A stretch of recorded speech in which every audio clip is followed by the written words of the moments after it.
नमस्कार. श्री स्वामी समर्थ. आज आपला विषय थोडा वेगळा आहे, कारण आज आपण अशा गोष्टीबद्दल जाणून घेणार आहोत जी माहीत नसल्यामुळे अनेक लोक आयुष्यभर अंधारात राहतात. तुमचं गोत्र हो, तोच एक शब्द जो तुम्ही पूजेत ऐकता पण कधी समजून घेत नाही. तुम्हाला आपल्या गोत्राची खरी शक्ती माहिती आहे का? हे केवळ एक विधी नाही, अंधश्रद्धा तर मुळीच नाही.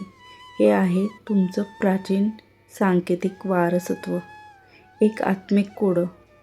हे संपूर्ण लेख धागा वाचा. असं समजा की भूतकाळचं त्यावर अवलंबून आहे. गोत्र म्हणजे तुमचं आडनाव नाही, ते तुमचं आध्यात्मिक DNA आहे. आपण बहुतेक जण आपल्या गोत्राबद्दल पूर्णपणे अनभिज्ञ असतो. आपण समजतो की पूजेमध्ये पुजारी जे काही म्हणतो त्याचा तो भाग आहे, पण ते तितकंच नाही. गोत्र म्हणजे तुम्ही कोणत्या ऋषींच्या मनोवृत्तीशी जोडलेला आहात हे रक्तानं नाही तर विचारांनी, ऊर्जेने, कंपनांनी आणि ज्ञानधारणेने जोडलेलं असतं. प्रत्येक हिंदूचं आध्यात्मिक स्तोत्र एखाद्या ऋषीकडे जातो. तो ऋषी म्हणजे तुमचं बौद्धिक पूर्वज. त्यांचं ज्ञान, मनोस्वभाव, अंतर्गत ऊर्जा हे सगळं तुमच्यात वाहत असतो. गोत्र म्हणजे जात नाही. आज बरेच लोक गोत्र आणि जात एकत्र करून पाहतात, पण गोत्र हे ब्राह्मण, क्षत्रिय, वैश्य किंवा शूद्र यांचं प्रतीक नाही. ते जातप्रथा, आडनाव आणि राज्य उदयास येण्यापूर्वीचं अस्तित्व होतं. गोत्र म्हणजे ज्ञानधारिक ओळख, सत्ताधारित नव्हे.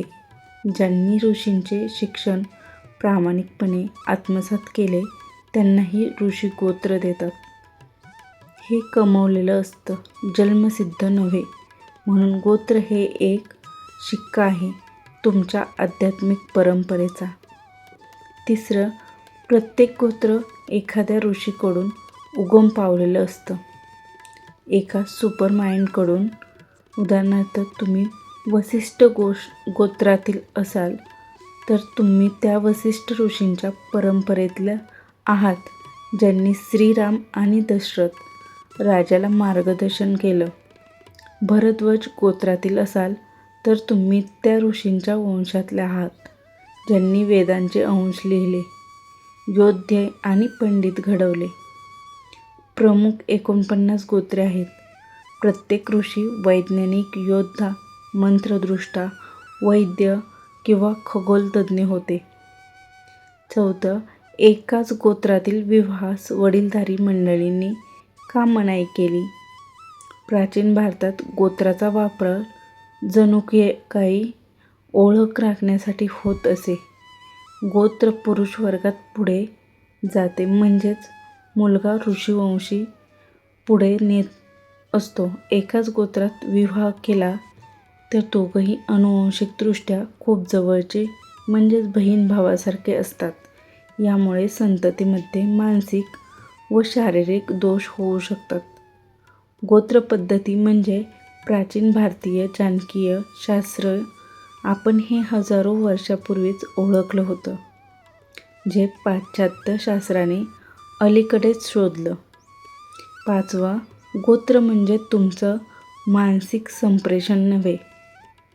काही लोक जन्मतःच विचारवंत असतात, काहींच्या आत्म्यात आध्यात्मिक तहान असते, काहींना निसर्गात शांतता वाटते, काही स्वाभाविक नेते असतात. कारण तुमच्या गोत्रातील ऋषींचे मन अजूनही तुमचं अंतरंग घडवत असतं. तो ऋषी जसा विचार करत होता, जसं अनुभवत होता, जसं प्रार्थना करत होता, तसंच काहीसं तुमच्या विचारांमध्ये झलकत असतं. ही जादू नाही, ही आहे डीप कोडिंग. गोत्राचा उपयोग शिक्षण पद्धती ठरवण्यासाठी होत असे. प्राचीन गुरुकुलात प्रत्येकाला एकसारखं शिकवलं जात नसे. गुरु पहिलाच प्रश्न विचारता, बाळा, तुझं गोत्र काय? हे का विचारायचं? कारण त्यातून समजायचं की कोणत्या प्रकारचं ज्ञान त्या विद्यार्थ्यास योग्य आहे, कोणते मंत्र त्याच्या ऊर्जेला सुसंगत आहेत. उदाहरणार्थ, अत्री गोत्राचा विद्यार्थी ध्यान आणि मंत्रविद्येत पारंगत होता. काश्यप गोत्राचा विद्यार्थी आयुर्वेदात गूढ प्रवेश करतो. गोत्र म्हणजे शिक्षणशैली, जीवनमार्ग आणि आत्मस्वरूप. 7. ब्रिटिशांनी याची थट्टा केली आणि आपण विसरलो. जेव्हा ब्रिटिश भारतात आले तेव्हा त्यांनी गोत्र पद्धतीला अंधश्रद्धा म्हणून हिणवलं. बॉलिवूडने पुजाऱ्याच्या गोत्र विचारण्याची चेष्टा केली आणि हळूहळू आपण आपली आजी आजोबांना विचारणं थांबवलं. आपल्या मुलांना सांगणं बंद केलं. 10,000 वर्षांची परंपरा फक्त 100 वर्षात हरवली. कोणी नष्ट केली नाही, आपणच विसरलो. 8. जर तुम्हाला तुमचं गोत्र माहीत नसेल तर तुम्ही एक नकाशा गमावला आहे. कल्पना करा, तुम्ही एखाद्या प्राचीन राजघराण्यातले आहात, पण तुमचं आडनाव काय आहे हेच माहीत नाही. तसंच आहे गोत्राचं महत्त्व. गोत्र म्हणजे तुमचं आध्यात्मिक GPS, जे तुम्हाला योग्य मंत्रविधी, ऊर्जा, उपचार, वैयक्तिक साधना आणि विवाहासाठी योग्य जोड मिळवण्यासाठी मार्ग दाखवतं. गोत्राशिवाय आपण धर्माच्या वाटेवर अंधारात चालणारे होतो. 9. गोत्र सांगणे हे फक्त औपचारिकता नव्हतं. पूजेमध्ये पंडित जेव्हा तुमचं गोत्र उच्चारतो तेव्हा तो केवळ एक विधी करत नसतो, तो तुम्हाला तुमची ऋषी परंपरेशी पुन्हा जोडले जात असतो. तुमच्या आत्मिक वंश परंपरेला साक्षी म्हणून बोलावतो आणि आशीर्वादाची वाट मोकळी करतो. म्हणूनच संकल्पात गोत्र सांगणं हे अत्यंत पवित्र विधान असतं. मी भरद्वाज ऋषींचा वंशज, पूर्ण आत्मचेतनेने देवतांचे साहाय्य मागतो. 10.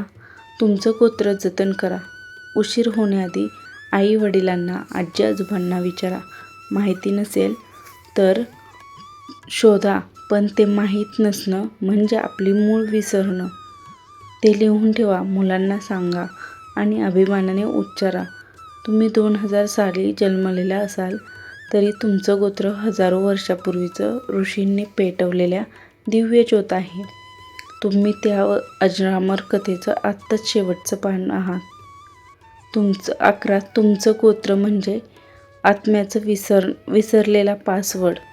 आज आपण wifi password, email, log in, नेटफाय कोड लक्षात ठेवतो, पण सगळ्यात जुना पासवर्ड आपलं गोत्र विसरतो. तो एकच शब्द तुमचं पूर्वजांचं ज्ञान, मानसिक सवयी, कर्माचे संस्कार आणि आत्मिक बल उघडू शकतो. हे फक्त एक लेबल नाही, ही एक किल्ली आहे. ती वापरा, नाहीतर गमवा. 12. स्त्रिया विवाहानंतर गोत्र गमावत नाहीत, त्या ते मौनपणे जपत असतात. अनेकांना वाटतं की लग्नानंतर स्त्रियांचे गोत्र बदलतं, पण सनातन धर्म अतिशय सूक्ष्म आहे. श्राद्धविधीत स्त्रीचं गोत्र वडिलांकडून घेतलं जातं, कारण गोत्र Y क्रोमोसोमान पुरुष वाटे पुढं जातं. स्त्रिया गोत्राची ऊर्जावाहक असतात, पण ते आनुवंशिकदृष्ट्या पुढे नेत नाहीत. म्हणून स्त्रीचं गोत्र लग्नानंतरही तिच्या अस्तित्वात जिवंत असतं. 13. देवांनी सुद्धा गोत्रनियम पाळले होते. रामायणात जेव्हा प्रभू राम आणि सीतेचं लग्न झालं तेव्हा त्यांचं गोत्र तपासलं गेलं. राम इक्ष्वाकू वंश वसिष्ठ गोत्र आणि सीता जनक राजा यांची कन्या कश्यप गोत्र. प्रेमाखातर त्यांनी धर्मांचे नियम झुगारले नाहीत. देवसुद्धा गोत्रासहित पाळत होता. हे याचं महत्त्व सिद्ध करतं. 14. गोत्र आणि प्रारब्ध कर्म यांचा संबंध आहे. कधी असं वाटतं का की लहानपणापासून तुम्ही काही विशिष्ट गोष्टींमध्ये आकर्षित होता? ते प्रारब्ध कर्म असतं. या जन्मात फळ देणारी कर्मबीज. प्रत्येक ऋषींच्या कर्मधारा वेगळ्या होत्या. तुम्ही त्यांच्या गोत्रात असल्यामुळे ती कर्मसंस्कृती तुमच्यावरही असते. मात्र समजणं म्हणजे तुमचं कर्ममार्ग जाणून घेण्याची गुरुकिल्ली. 15. प्रत्येक गोत्राशी विशिष्ट देवता आणि बीजमंत्र जोडलेले असतात. गोत्र म्हणजे केवळ मनोवृत्ती नव्हे, ते विशिष्ट देवता आणि बीजमंत्राशी सुसंगत असतं. कधी वाटतं का की एखादा मंत्र काम करत नाही? कदाचित तुम्ही तुमच्या आत्मिक ऊर्जेला सुसंगत मंत्र न वापरता योग्य गोत्र, योग्य मंत्र, आध्यात्मिक प्रवाह हे समजल्यास ध्यान, साधना आणि उपचारिक शक्ती 10 पट वाढते. 16. गोत्र बरोबर अंतःप्रेरणा गोंधळात. आज बरेच लोक हरवलेले वाटतात. उद्दिष्ट काय? जीवनमार्ग कोणता? नातेसंबंध कसे असावेत? पण जर तुम्ही शांत बसलात आणि तुमचं गोत्र, ऋषी परंपरा यांचा विचार केला तर अंतःप्रेरणा जागृत होते. तुमचा ऋषी गोंधळात नव्हता. त्याची विचारलहर अजूनही तुमच्या नसानसात आहे. तिला अनुसरलं तर स्पष्टता मिळते.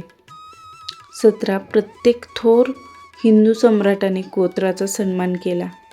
चंद्रगुप्त मौर्य, हर्षवर्धन, शिवाजी महाराज सगळ्यांनी राजगुरू नेमले, जे कुल, गोत्र आणि परंपरा यांची नोंद ठेवत. राजकीय आणि सामाजिक निर्णय घ्यायचाही आधार गोत्रावर असायचा. गोत्र म्हणजे केवळ एक ओळख नव्हे, ती संस्कृतीची शिरा आहे. तिला दुर्लक्ष करणं म्हणजे आपल्या मुळालाच नाकारणं. 18. गोत्र पद्धतीने स्त्रियांना संरक्षण दिलं. आधुनिक भाषेत बोलायचं झालं तर गोत्र ट्रॅकिंग ही एक सुरक्षा व्यवस्था होती. ती पिढीतील विवाह टाळण्यासाठी, रक्तसंबंध जपण्यासाठी आणि स्त्रियांच्या सन्मानासाठी होती. युद्धात हरवलेल्या किंवा अपहृत स्त्रियांनाही यांच्या गोत्रामुळे पुन्हा समाजात स्थान मिळवता आलं. ही मागासपणा नव्हे, ही पुरातन बुद्धिमत्ता होती. 19. गोत्र म्हणजे तुमची कॉस्मिक भूमिका. प्रत्येक ऋषी ब्रह्मांडासाठी एक विशिष्ट कार्यासाठी झटत होता. काही शरीर उपचारात पारंगत, तर काही खगोलशास्त्रज्ञ, काही धर्मरक्षक, काही न्याय संस्थापक. तुमचं गोत्र त्या उद्देशाचा पडसाद घेऊन येत. तुम्हाला आयुष्यात रिकामेपणा जाणवत. कदाचित तुम्ही तुमची ब्रह्मांडीय भूमिका विसरलात. गोत्र शोधा, भूमिका सापडेल. 20. हे धर्माबद्दल नाही, ही ओळखीबद्दल आहे. तुम्ही नास्तिक असाल तर फक्त आध्यात्मिक असाल. विधी धर्मामध्ये गोंधळलेले असाल तरी गोत्र महत्त्वाचं आहे, कारण हे धर्माच्या पलीकडं आहे. हे आहे पूर्वजांचं भान. हे आहे भारतीय तत्त्वज्ञानाचं मौन मार्गदर्शन. त्यावर विश्वास ठेवणं गरजेचं नाही, पण ते आठवणं गरजेचं आहे. तुमचं नाव आधुनिक असू शकतं, तुमचं जीवनशैली जागतिक असू शकते, पण तुमचं गोत्र कालातीत आहे. आणि जर तुम्ही त्याकडे दुर्लक्ष केलं तर तुम्ही त्या नदीसारखे आहात, जी आपले उगम विसरलेले आहे. गोत्र म्हणजे भूतकाळ नव्हे, ते भविष्यातील ज्ञानाचा पासवर्ड आहे. ते उघडा आणि पुढच्या पिढीला ते हरवू देऊ नका. आजच तुमच्या आईवडिलांना विचारा, तुमचं गोत्र काय आहे ते लिहून ठेवा. तुमच्या मुलांना सांगा, कारण गोत्र म्हणजे फक्त भूतकाळ नाही, ते तुमच्या भविष्याचं मार्गदर्शन आहे. जर तुम्हाला तुमचं गोत्र माहीत असेल तर कमेंटमध्ये नक्की लिहा आणि अशा आणखी व्हिडिओसाठी चॅनलला सबस्क्राईब करा. श्री स्वामी समर्थ. धन्यवाद.